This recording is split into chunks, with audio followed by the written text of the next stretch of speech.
देखो, कभी ना कभी आपने न्यूज में या फिर अपने आसपास लोगों को पुलिस स्टेशन के चक्कर लगाते हुए एक वर्ड सुना होगा, जो वर्ड है रिमांड। देखो, ये वर्ड आपने कभी ना कभी सुना होगा। अब ये वर्ड रिमांड होता क्या है? रिमांड कितने दिन की दी जा सकती है? रिमांड में कौन कौन से टाइप आते हैं? क्यों रिमांड दी जाती है? उसका उद्देश्य क्या है? ये सारी चीजें मैं आपको इस क्लास में बताने वाली हूँ। प्लस इसी क्लास में मैं आपको एक टॉपिक कवर करने वाली हूँ जो कि डील करता है बेल के बारे में, जमानत के बारे में। क्या होती है जमानत, कितने प्रकार की होती है, प्लस कौन से ऑफेंस बेलेबल होते हैं, कौन से नॉन बेलेबल, कौन से कॉग्निजेबल, कौन से नॉन कॉग्निजेबल। सारी चीजें मैं आपको इस क्लास में बताने वाली हूँ, तो वीडियो में एंड तक जरूर बने रहिएगा। इसके जस्ट बाद हम एक क्लास डिस्कस करेंगे जिसमें अपने बात करेंगे टाइप ऑफ बेल की। देखो, तीन तरीके की बेल होती है, regular bail, anticipatory bail, interim bell.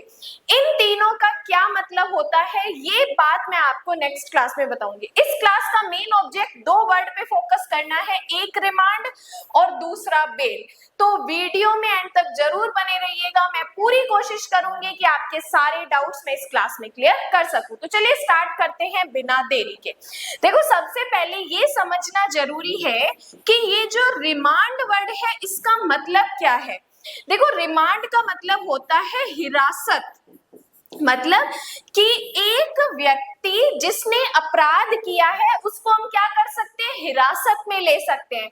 अब ये रिमांड या हिरासत दो तरीके की होती है। एक होती है पुलिस कस्टडी, एक होती है पुलिस कस्टडी या जिसे हम अभिरक्षा भी बोलते हैं। देखो, रिमांड बोल दो, हिरासत बोल दो, अभिरक्षा बोल दो, ठीक है। एक होती है पुलिस कस्टडी और एक होती है जुडिशियल कस्टडी, एक होती है जुडिशियल कस्टडी। अब देखो, आपको कभी कभी इसको शॉर्ट में सुनने को मिलेगा पीसीआर, या प्रैक्टिकली इसको शॉर्ट में बोलते हैं पीसी, और एक बोला जाता है जेसीआर जिसे शॉर्ट में बोलते हैं जेसी। ध्यान से सुनना, police custody remand, police custody remand, PC police custody, JCR का मतलब जुडिशियल कस्टडी रिमांड, इसको शॉर्ट में बोलते हैं जेसी।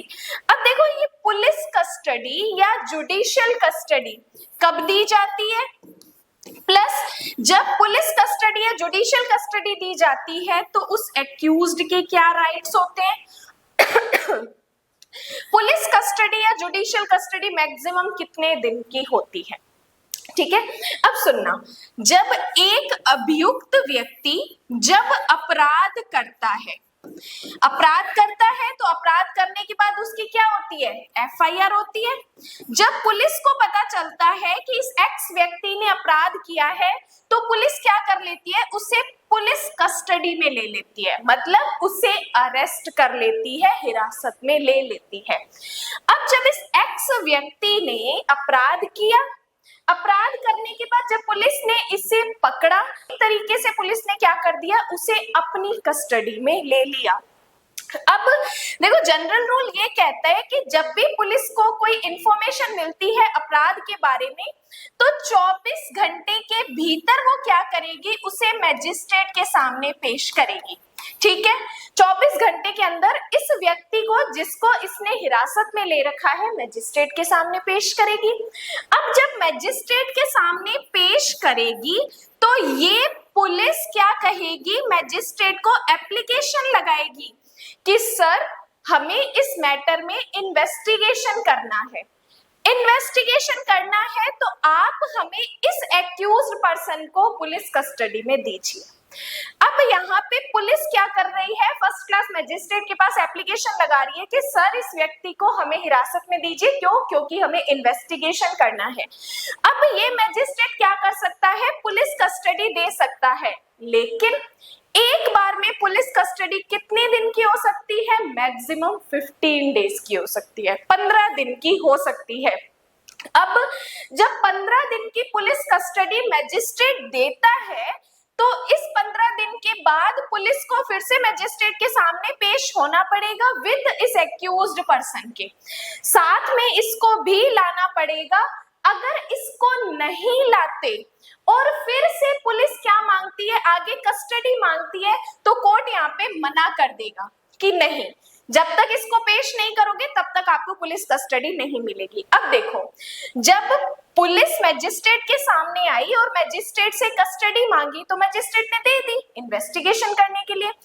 अब यहाँ पे इसके बाद 15 दिन के अंदर भी इन्वेस्टिगेशन पूरा नहीं हुआ, तो अब मजिस्ट्रेट क्या करेगी, इस एक्स पर्सन को जुडिशियल कस्टडी में भेज देगी, मतलब जुडिशियल कस्टडी रिमांड में भेज देगी। इतनी देर क्या चल रहा था, पुलिस रिमांड चल रहा था, पुलिस के पास जा रही थी, वो एक्यूज पर्सन किसके पास था, पुलिस के पास था। अब यहाँ पे अगर मजिस्ट्रेट को लगता है कि अब एक्यूज को पुलिस कस्टडी में नहीं, डायरेक्ट जुडिशियल कस्टडी, इसका मतलब होता है कि अब मैजिस्ट्रेट क्या करेगी, उस व्यक्ति को, अपराधी को जेल में भेज देगी जिसके अगेंस्ट हमें क्या मिली है, इंफॉर्मेशन मिली है। अब ये जुडिशियल कस्टडी बोल दो, जेसी बोल दो या जेसीआर बोल दो, जुडिशियल कस्टडी रिमांड। तो अब यहाँ पे मैजिस्ट्रेट क्या करेगी, इसे जेल में भेज देगी। अब जब जेल में भेजेगी तो जुडिशियल कस्टडी दो तरीके से होती है, एक होती है 60 डेज की और एक होती है 90 डेज की। ये 60 डेज नॉर्मल ऑफेंसेस में होती है और 90 डेज हीनियस ऑफेंसेस में होती है, गंभीर अपराधों में 90 डेज की कस्टडी दी जाती है। ठीक है, तो ये मैंने आपको बताया कि ये जो कस्टडी होती है दो तरीके की होती है, एक पीसी और जेसी। पुलिस जब अपने पास लेके जाती है तो पुलिस कस्टडी, पुलिस हिरासत, जब कोर्ट जेल में भेजता है तो होती है जुडिशियल कस्टडी या जुडिशियल रिमांड। अब ये ऑर्डर हमेशा कौन देता है, कोर्ट ही देता है। अब देखो यहाँ पे ये तो मैंने आपसे बात की रिमांड की। अब देखो इसके बाद मैं आपको बताती हूँ कि रिमांड पर भेजने का मेन ऑब्जेक्ट क्या होता है। उससे पहले शॉर्ट में इसको डिस्कस कर लेते हैं फिर से। रिमांड के 2 टाइप्स होते हैं, जैसे एक होता है पुलिस कस्टडी रिमांड, जिसे अपने पीसीआर या फिर अपने इसको पीसी भी बोलते हैं। अब जब पुलिस किसी एक्यूज्ड को आरोपी से इन्वेस्टिगेशन मतलब जांच करने के लिए उसको अपने पास रखती है तो उसे पुलिस कस्टडी बोलते हैं। इस दौरान पुलिस क्या करती है, उससे पूछताछ करती है। इन्वेस्टिगेशन में जब नीड पड़ती है तो पुलिस क्या करती है, पूछताछ करती है, और इसे पुलिस कस्टडी या पुलिस रिमांड भी कहते हैं। अब ये जो पुलिस को रिमांड मिलती है ये मैजिस्ट्रेट से परमिशन लेके ही मिलती है, पहले पुलिस को परमिशन लेनी पड़ती है तभी मिलेगी। देन बात करते हैं जुडिशियल कस्टडी, जिसे अपने शॉर्ट में क्या बोलते हैं, जेसीआर। जब मैजिस्ट्रेट एक्यूज्ड को जेल में भेज देता है या भेजने का ऑर्डर देता है तो उसे क्या कहा जाता है, जुडिशियल कस्टडी। इसमें एक्यूज्ड पुलिस के पास नहीं होकर बल्कि कहाँ होता है, जेल में होता है। अब बात करते हैं इन्वेस्टिगेशन। पुलिस जेल में आकर भी कर सकती है, क्योंकि जब पुलिस ने पहले पुलिस कस्टडी ली तब इन्वेस्टिगेशन नहीं पूरा हुआ तो कोर्ट ने उसको जेल में भेज दिया, तो पुलिस जेल में आकर भी क्या कर सकती है, उस आरोपी से पूछताछ कर सकती है, इन्वेस्टिगेशन कर सकती है। अब देखो बात आती है कि ये रिमांड या कस्टडी का ऑर्डर देता कौन है, तो रिमांड या कस्टडी का ऑर्डर कोर्ट देती है। कोर्ट में भी फर्स्ट क्लास जुडिशियल मैजिस्ट्रेट क्या करता है, पुलिस द्वारा एप्लीकेशन करने पर क्या करता है, रिमांड का ऑर्डर देता है। अब रिमांड की ये टाइम लिमिट कितनी होती है, देखो मैंने आपको बताया पुलिस कस्टडी मैक्सिमम 15 डेज की होती है अरेस्ट की तारीख से, और जुडिशियल कस्टडी की बात करूं तो 60 डेज नॉर्मल केसेस में होती है और 90 डेज हमेशा हीनियस केसेस में हो सकती है। अब यहाँ पे देखो 60 डेज और 90 डेज दो टाइप की कस्टडी है, नॉर्मल ऑफेंसेस में, हीनियस ऑफेंसेस में। अब अगर 60 और 90 डेज की कस्टडी के बाद भी पुलिस चार्जशीट पेश नहीं कर पाई है पुलिस चार्जशीट या आरोप पत्र पेश नहीं कर पाई है तो अब एक्यूज्ड का क्या हो जाता है, डिफॉल्ट बेल राइट मिल जाता है। एक्यूज्ड का डिफॉल्ट का जमानत का अधिकार उसका उत्पन्न हो जाता है। अब एक्यूज्ड के क्या अधिकार होते हैं जब वह रिमांड पर है।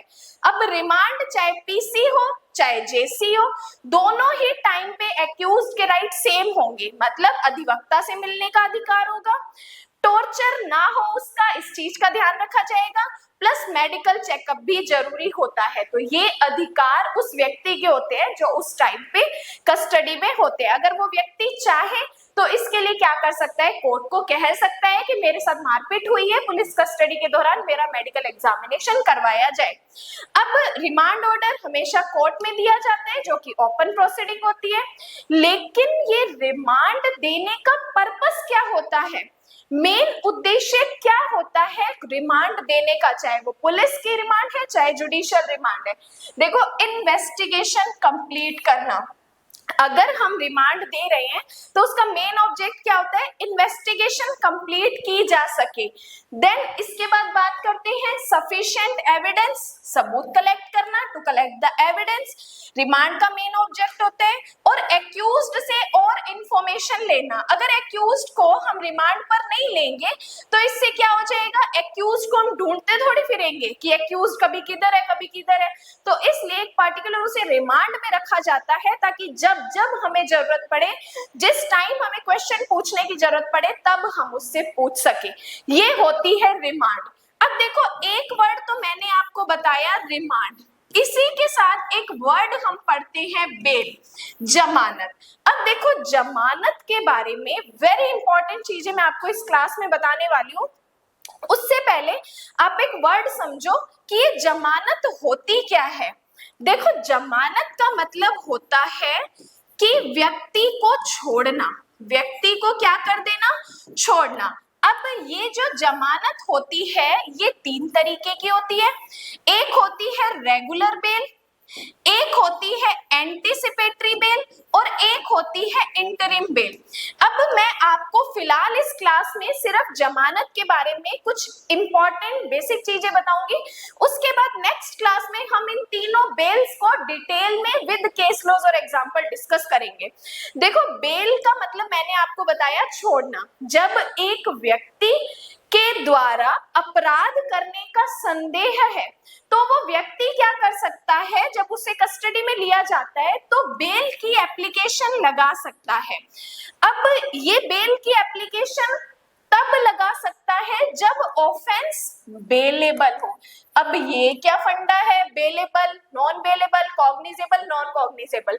देखो, मैं आपको जोड़ा बना के बताती हूँ। चार वर्ड पहले हम पढ़ते हैं। एक पढ़ते हैं बेलेबल, इसको बोलते हैं जमानतीय अपराध। ध्यान से सुनते जाना, जमानतीय अपराध। एक हम पढ़ते हैं नॉन बेलेबल, एक हम पढ़ते हैं नॉन बेलेबल, इसको बोलते हैं अजमानतीय अपराध, अजमानतीय अपराध। अब देखो, इसके साथ जो मैं चीज आपको बता रही हूँ वो ध्यान से सुनना, वेरी इंपॉर्टेंट प्री का क्वेश्चन है। देखो, जमानतीय अपराध के साथ जो जोड़ा काउंट होता है वो होता है नॉन कॉग्निजेबल, नॉन कॉग्निजेबल। अभी आप सुनते जाना, मैं आपको जो चीज बता रही हूँ बहुत इंपॉर्टेंट है। नॉन कॉग्निजेबल का मतलब होता है असंज्ञेय अपराध, असंज्ञेय अपराध। एक हम पढ़ते हैं नॉन बेलेबल, इसके साथ हम पढ़ते हैं कॉग्निजेबल ऑफेंस। कॉग्निजेबल ऑफेंस मतलब संज्ञेय अपराध। अब देखो, ये इसके साथ जोड़ा आता है और ये इसके साथ जोड़ा आता है, ठीक है। जो ऑफेंस बेलेबल नेचर का होगा उस ऑफेंस की नेचर नॉन कॉग्निजेबल होगी, जिस ऑफेंस की नेचर नॉन बेलेबल होगी वो ऑफेंस कॉग्निजेबल नेचर का होगा। देखो, बेलेबल ऑफेंस, बेलेबल का मतलब होता है जिसमें हमें जमानत मिल जाती है। ऐसे ऑफेंस जिनमें हमें जमानत आसानी से मिल जाती है। अब जिनमें जमानत आसानी से मिल जाती है वो ऑफेंस कौन से होते हैं, नॉन कॉग्निजेबल होते हैं, मतलब कम गंभीर होते हैं। अब देखो, जो ऑफेंस नॉन बेलेबल होते हैं, मतलब जिनमें बेल आसानी से नहीं मिलती। तो किन ऑफेंसेस में बेल आसानी से नहीं मिलती? जो ऑफेंसेस गंभीर नेचर के होते हैं।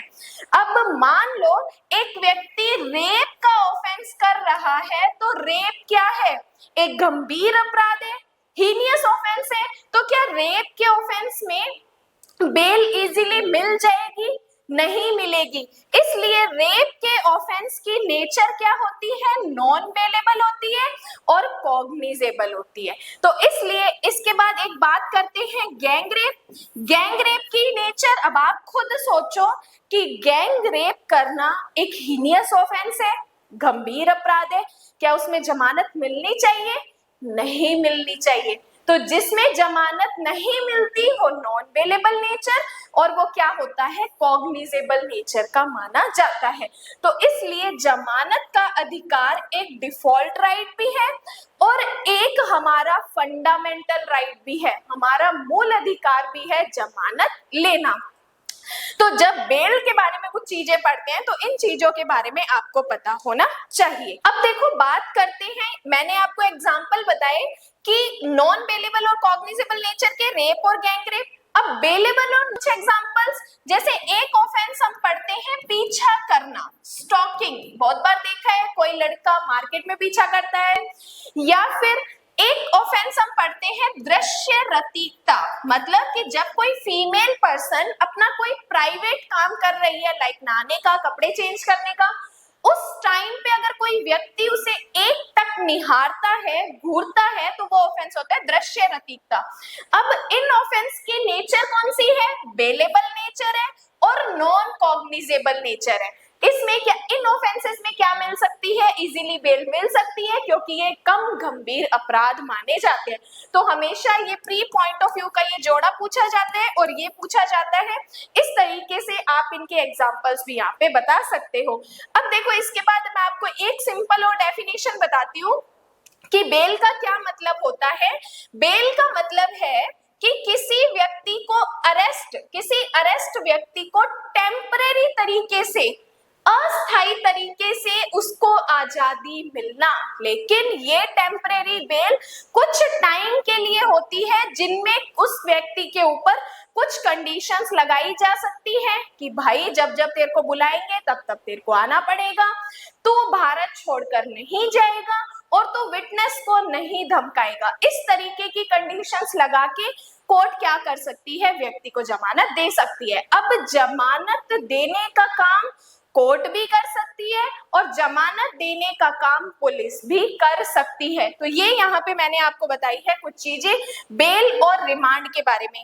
नेक्स्ट इसके जस्ट बाद हम क्लास डिस्कस करेंगे बेल के टाइप्स, जो कि 3 टाइप मैंने आपको बताए हैं। इनको डिटेल से विद केस लॉस आपको बताऊंगी। देखो कानून समझना आसान है, लेकिन अगर आप उसको डायरेक्ट की लैंग्वेज से समझोगे तो नहीं समझ आएगा।